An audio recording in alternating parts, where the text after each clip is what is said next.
আসসালামু আলাইকুম আরহামতুল্লাহি আবারাকাতু। দোয়া কবুলিয়তির অন্তিম পর্ব। যারা প্রথম পর্বটি দেখেছেন তাদেরকে এই পর্বে সুস্বাগতম, আর যারা দেখেননি তাদেরকে দেখার জন্য অনুরোধ রইল। তাহলে চলুন ভাগ্যের অসম্ভব দোয়া কবুলিয়তি এবং প্রণয় থেকে পরিণতির শেষাংশটি জেনে আসি। আল্লাহু আল্লাহু আল্লাহু আল্লাহ।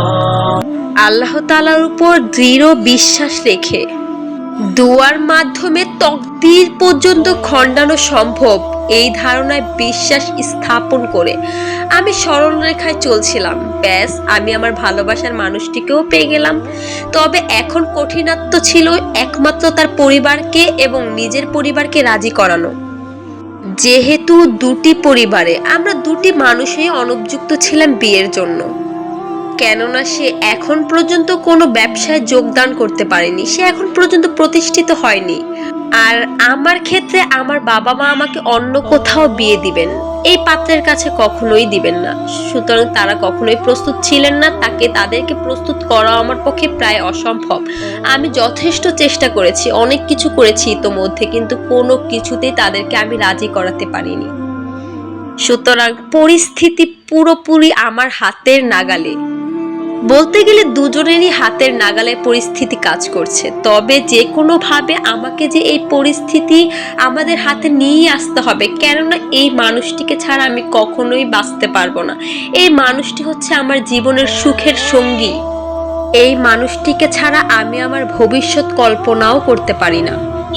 একমাত্র তার সাথেই আমি স্বপ্ন সাজিয়েছি। রবের কাছে অনেক কান্নাকাটি আহাজারি করে আজকে তাকে পেয়েছি।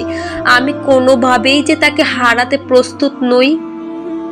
এরই মধ্যে আমার আচরণ, ব্যবহার, পড়াশোনার প্রতি আগ্রহ কমে যাওয়া দেখে আমার পরিবার বুঝতে পেরেছে সেই ছেলেটাই আমার জীবনে আসবে, বা সেই ছেলেটাকে আমি আমার জীবনে নিয়ে আসবো। তাকে ছাড়া আমি কখনো কোনো কিছু কল্পনাও করতে পারবো না। তারা অতি সত্বর আমার জন্য পাত্র দেখা শুরু করে দিল।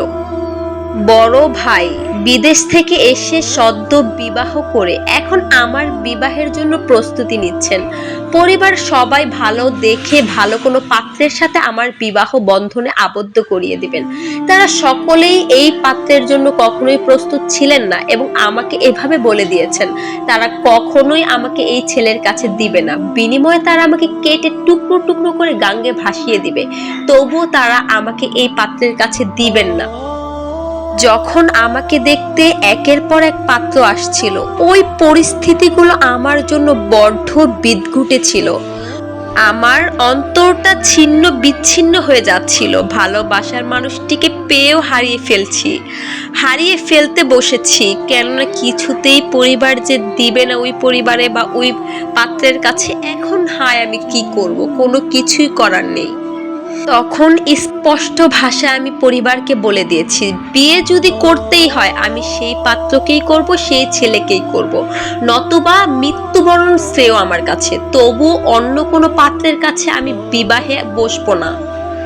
ব্যাস, পরিবার আমার জন্য একটি অকাট্য দলিল বানিয়ে নিয়ে আসলো, যেই দলিলে আমি স্বাক্ষর করতে হবে আমাকে, এবং সেই স্বাক্ষরটা হচ্ছে পরিবারের ত্যায্য হিসেবে। পরিবার আমাকে ত্যায্য করতে বসেছে। যদি আমি ওই পাত্রের কাছে যাই বা ওই পাত্রকে বিয়ে করি, তাহলে পরিবারকে আমার ত্যায্য করতে হবে, পুরো পরিবারকে বর্জন করতে হবে। তাদের সাথে কোনো সম্পর্ক রাখা যাবে না। সম্পর্ক ভাঙার জন্য এই অকাট্য দলিলটি ছিল।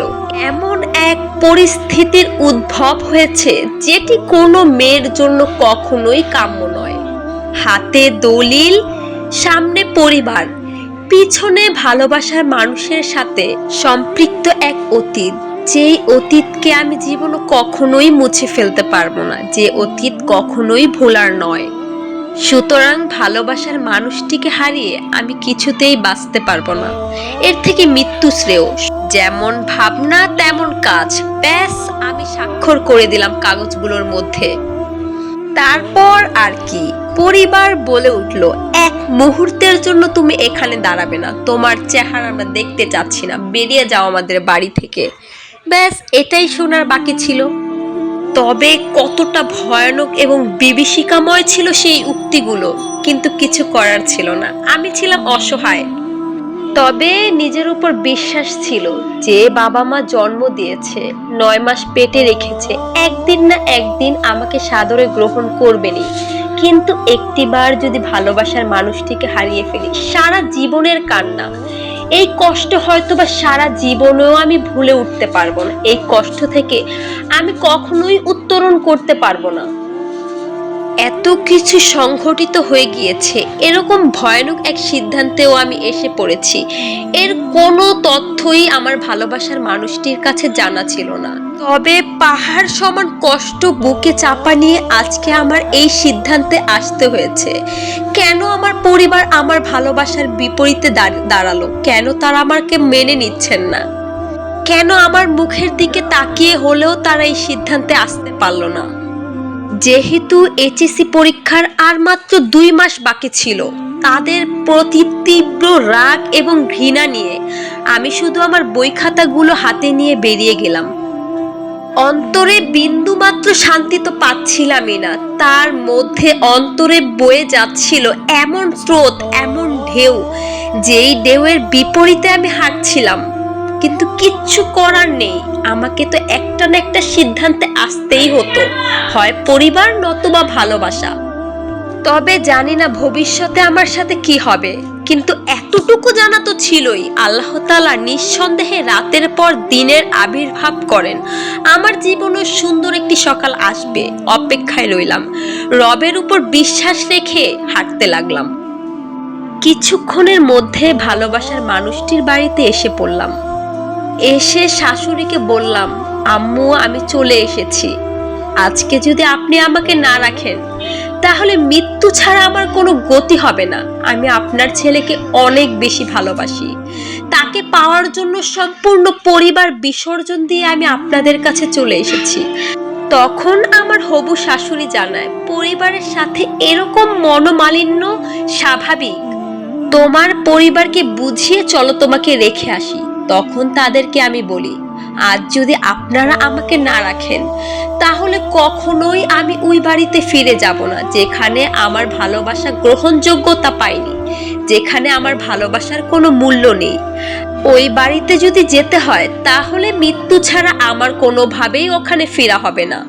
আপনারা আমাকে মেনে নিলে নিবেন, অথবা মৃত্যুই আমার শেষ পরিণতি হবে। ভালোবাসার মানুষটি যখন কাছ থেকে ফিরে এসে আমাকে দেখে অবাক হয়, তখন তার কাছে সবকিছু খুলে বলি এবং বলি, আমি একবারের জন্য চলে এসেছি, আজ তুমি আমাকে গ্রহণ করবে অথবা চিরকালের জন্য হারাবে। সে আমাকে ধরে বলে, তোমাকে কোথাও যেতে হবে না, আজকে আমাদের বিবাহ হবে, আজকে আমি তোমাকে বিয়ে করব।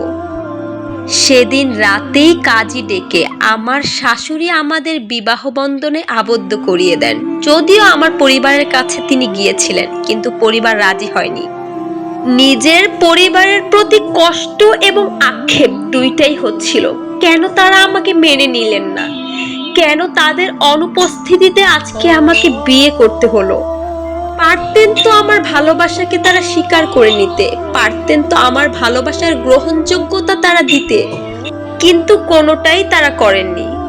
যাক, আলহামদুলিল্লাহ, মহান রবের কাছে অসংখ্য, যাকে ভালোবেসেছি তাকে বিয়ে করেছি, তাকে পেয়েছি। পূর্ণতার হাসি হাসছিলাম, মনে মনে কষ্ট ছিল, তবে বিশ্বাসও ছিল একদিন না একদিন ঠিক তারা মেনে নিবেন, ঠিক তারা আমার খোঁজ করবেন ইনশাআল্লাহ। বিয়ের পর আমার শাশুড়ি আমাকে এইচএসসি পরীক্ষা দেওয়ায়, স্বামী আমাকে পরীক্ষা দিতে নিয়ে যায়। আলহামদুলিল্লাহ ভালো পরীক্ষা দিয়েছি। ইতোমধ্যে জানতে পারি আমার গর্ভে একজন সন্তান এসেছে। তখন আমার পরীক্ষা ছিল, যদিও পরীক্ষাগুলো সবগুলো সমাপ্ত করেছিলাম আলহামদুলিল্লাহ। আমার শ্বশুর শাশুড়ি, যাদেরকে আমি বাবা মা বলে সম্বোধন করি, আমার ননদ ননাস, যাদেরকে আমি আপন বোনের চোখে দেখি, তারাও আমার সাথে যথেষ্ট সদ্য ব্যবহার করেন। মনের মতো শাশুড়ি, পরিবার, প্রত্যেকটা জিনিস মনের মতো ছিল। তবে অন্তরে একটা কষ্ট থেকেই গিয়েছিল, পরিবারটা যদি পেয়ে যেতাম, আমার পরিবারটা যদি মেনে নিত। আমার রব এতটাই মহান, এতটাই মহান, যার শুকরিয়া সারা জীবন জ্ঞাপন করলেও কম হয়ে যাবে। সত্যি তিনি আমার প্রত্যেকটা দোয়া কবুল করেছেন, আমার প্রত্যেক মনোবাসনা তিনি পূর্ণ করেছেন। হে রব, আপনার কাছে অসংখ্য ধন্যবাদ। আপনি অনেক মহান। সময়টা আমার ঠিক মনে আছে, 2022-এর ফেব্রুয়ারি মাসে আমার পরিবার আসে আমাকে মেনে নিতে। তারা শুনেছে যে আমার গর্ভে সন্তান এসেছে। তারা নানা নানি হওয়ার খুশিতে আমাকে মেনে নিয়েছে। তারা মেনে নেওয়ার জন্য আমাকে তারা নিতে এসেছে। আমার শ্বশুর শাশুড়ি ননদ ননাস স্বামী প্রত্যেকে ছিলেন মাটির মানুষ। যখন আমার বাবা মা তাদের সাথে মিলতে আসে, তারা পিছনের সকল আক্ষেপ ভুলে গিয়ে তাদের সাথে অলিঙ্গন করে নেয় এবং পরিবারের সব ঝামেলা মিটমাট হয়ে আমার পরিবার আমাকে নিয়ে যায়। মহান রবের কাছে যে কিভাবে শুকরিয়া জ্ঞাপন করব, আমার ভাষা এবং আমার অভিব্যক্তির বাহিরে সবকিছু। আল্লাহ তাআলার কাছে অসংখ্য ধন্যবাদ। আমাকে তিনি একজন ফুটফুটে কন্যা সন্তানের মা হওয়ার তৌফিক দান করেছেন এবং আমার এই প্রথম সন্তান আমার মায়ের বাড়িতেই হয়েছে। দুই পরিবার একসাথে কন্যা সন্তানের খুশিতে ধুমধাম উৎসব। কতই না সৌভাগ্যবান আমি। হে আমার রব, আপনি কতই না মহান। আমি আপনাকে বিশ্বাস করি। আমি বিশ্বাস করেছিলাম কষ্টের পরেই রয়েছে স্বস্তি এবং ধৈর্যের ফলাফল অতিশয় উত্তম। দীর্ঘদিন যাবৎ যে অশ্রু আমি আপনার কাছে সোপর্দ করেছি, যে কষ্ট আমাকে কুড়ে খেয়ে নিয়েছিল, আজকে আমি সেই খুশির আনন্দে অশ্রুসিক্ত। রব, আপনি সত্যিই মহান। আপনি প্রতিশ্রুতি রক্ষাকারী। আপনি যে রব, উত্তম পরিকল্পনাকারী। আপনার পরিকল্পনা অতিশয় উত্তম, যেটা আমরা বান্দা কখনোই বুঝে উঠতে পারি না। আমাদের শুধু প্রয়োজন ধৈর্যের এবং নিঃসন্দেহে আপনার পরিকল্পনার চেয়ে উত্তম পরিকল্পনা হতেই পারে না। আগামী জুলাই 2024-এ আমার সন্তানের 1 বছর হবে। সবাই আমার জন্য দোয়া করবেন। আমার শ্বশুর শাশুড়ি স্বামী পরিবার সবাইকে নিয়ে যেন আমি সুখে থাকতে পারি। তাদের সাথে তাদের আশানুরূপ সদ্য ব্যবহার করে সর্বদা যেন তাদের অন্তরের গহীনে আবদ্ধ থাকতে পারি। স্বপ্ন আছে আমার কন্যা সন্তানকে আল্লাহ তাআলার রাস্তায় পাঠাবো, তাকে হাফিজা বানাবো। সবাই তার জন্য দোয়া করবেন। তাকে যেন সঠিক শিক্ষায় শিক্ষিত করে একজন আদর্শ বিবেকবান মানুষ হিসেবে গড়ে তুলতে পারি। মাশাআল্লাহ, আলহামদুলিল্লাহ, আল্লাহু আকবার। সত্যিই আল্লাহ তাআলা মহান। আপু, আপনার জন্য অসংখ্য ধন্যবাদ এবং মুবারকবাদ। আল্লাহ তাআলা আপনার মনের প্রত্যেকটা স্বপ্ন একই রূপভাবে পরিপূর্ণতা দেখ, আমিন।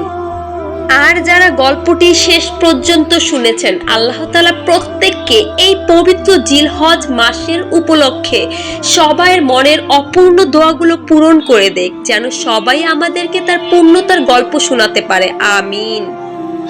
এবারের মতো এখানেই। সবাই সুস্থ থাকবেন, ভালো থাকবেন এবং অবশ্যই জিলহজ মাসের প্রত্যেকটা মুহূর্ত আল্লাহ তাআলার সান্নিধ্যে থেকে পার করার চেষ্টা করবেন। আসসালামু আলাইকুম।